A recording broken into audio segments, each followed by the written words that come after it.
one of the most spoken about Roman emperor. Caligula, this boy, loses his father at a very young age. And this boy was survived because he learned to be over-pleasing, very obedient, etc. For more than a decade, Caligula is staying in Capri in closed doors with Tiberius.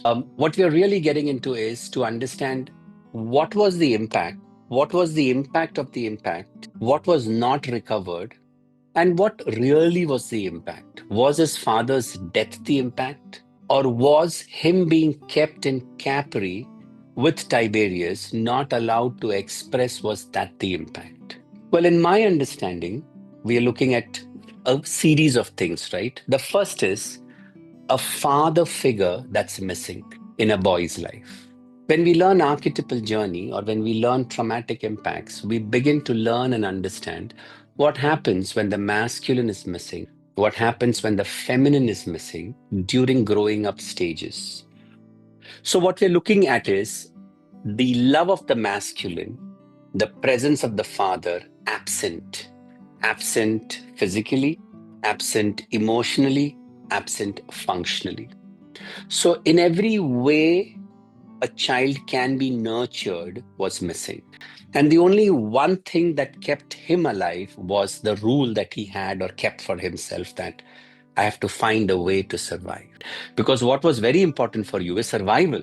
So, did you make survival so important that you begin to lose participation, belongingness, safety? We're talking of extreme behaviors that Caligula did once he became the emperor after his sickness. Running beside his chariot, appearing half dressed, enacts the inner chaos of his life, which he would project it on an external stage. Do you create constant chaos in others' life because in some way that is an unconscious representation of the chaos in your life?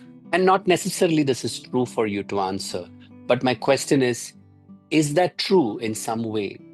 Are you the reason why someone is always tiptoe? Are you the reason why someone is always alert? Are you the reason why someone's nervous system is not regulated, that they're always worried that ab bhadkega, ab gussa karega, ab chillayega, ab cheeze phek ke marega?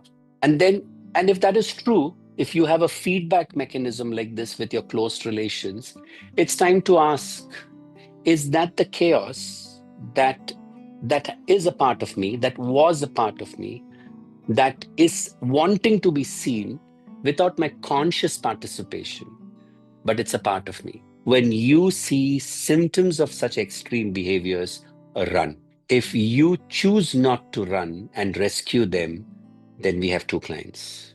Have you chosen to stay in a relation to save someone after you've got the first sign, the second sign, and the third sign? Then we've got two clients. As long as everything goes well in the world, this ego can be tamed. So we are living in the split anyhow, right?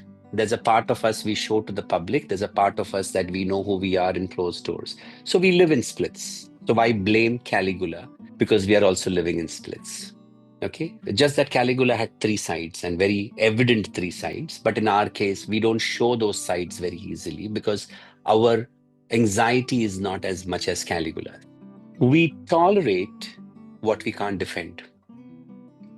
And that is our pathology. We tolerate what we can't stand up against. We tolerate what we can't put boundaries against. And what we can't stand up against are our own survival strategies and mechanisms. What are you tolerating in your life? What is just not right in your world, work, and relation that you're not standing up and speaking against it?